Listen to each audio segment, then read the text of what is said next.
कि राम जी से पूछे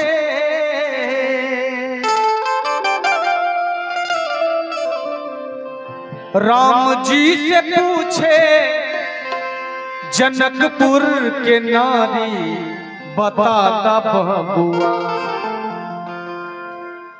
राम जी से पूछे जनकपुर के नारी बताता बबुआ। लोग बतेत काहे गारी बताता बबुआ। लोग बतेत काहे गारी बताता बबुआ। राम जी से पूछे राम जी से पूछे जनकपुर के नारी बताता बबुआ। लोग बतेत काहे गारी बताता बबुआ। लोग बतेत काहे गारी बताता बबुआ।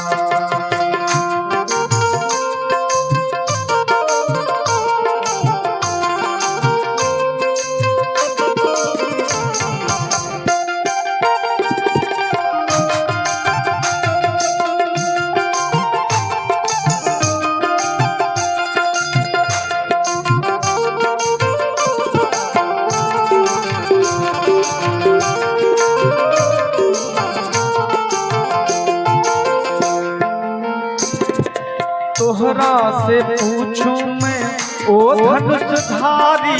तोहरा से पूछूं मैं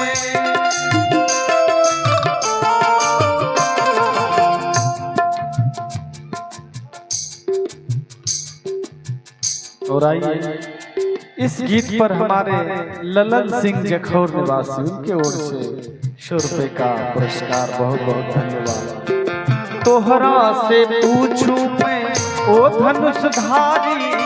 तोहरा से पूछूं मैं ओ धनुषधारी। एक भाई गोर काहे एक भाई गोर काहे एक काहे काली बताता बबुआ। लोग बतेत काहे गारी बताता बबुआ।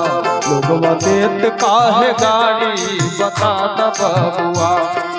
राम जी से पूछे राम जी से पूछे जनकपुर के नारी बताता बबुआ।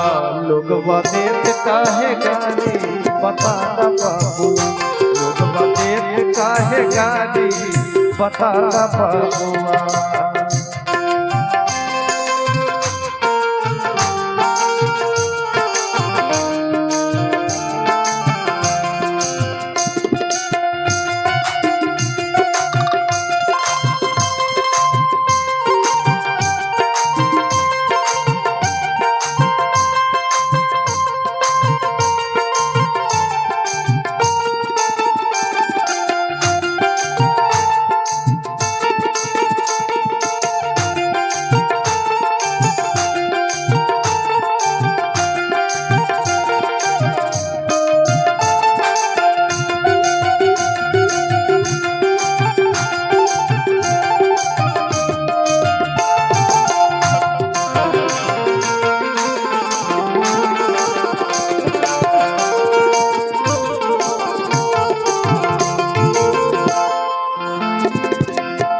बूढ़ा बाबा के पकल पकल दाढ़ी। ई बूढ़ा बाबा के ई बूढ़ा बाबा के पकल पकल दाढ़ी। देखन में पातर खाए भर थाड़ी बताता बबुआ। लोग बतेत काहे गारी बताता बबुआ। लोग बतेत काहे गारी बताता बबुआ। राम जी से पूछे जनकपुर के नारी बताता बबुआ। लोग बतेत काहे गारी बताता बबुआ। लोग बतेत काहे गारी बताता बबुआ।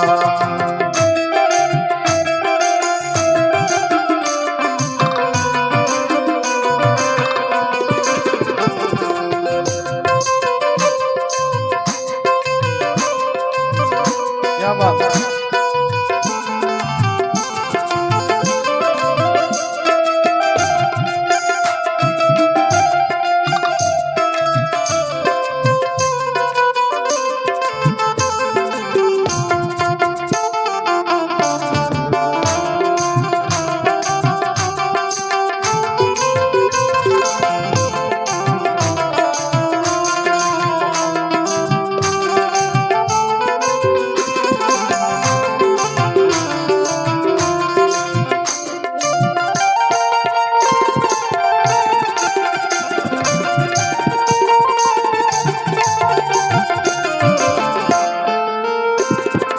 राजा दशरथ जी कैलन होशियारी, राजा दशरथ जी।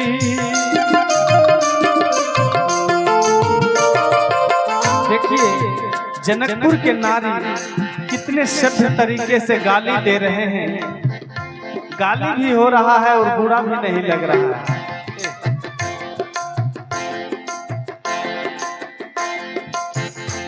राजा दशरथ जी को क्या कह रहे हैं? राजा दशरथ जी कैलन होशियारी, राजा दशरथ जी कैलन होशियारी। एक मरद पर तीन तीन गो नारी, बता बाबुआ लोग देत काहे गाली, बता बाबुआ लोग देत काहे गाली, बता बाबुआ। राम जी ने पूछे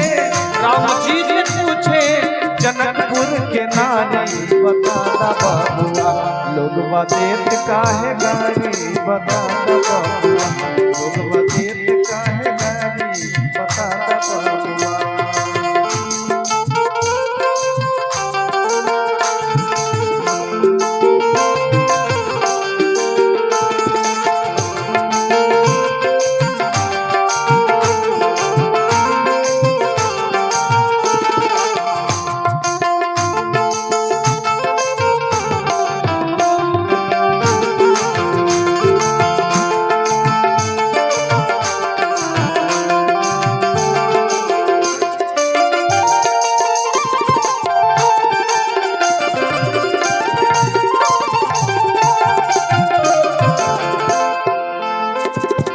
कहथिन स्नेह लता मन में विचारी, कहथिन स्नेह लता।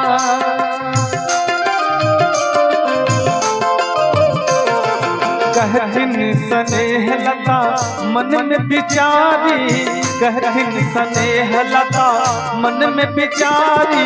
हम सब लागै छी पाहुन, हम सब लागै छी पाहुन, सर्वो खुशहाली, बता बाबुआ लोग देत काहे गाली, बता बाबुआ लोग देत काहे गाली, बता बाबुआ लोग देत काहे गाली, बता बाबुआ लोग देत काहे गाली, बता बाबुआ लोग देत काहे गाली, बता बाबुआ लोग देत काहे गाली, बता बाबुआ लोग देत काहे गाली।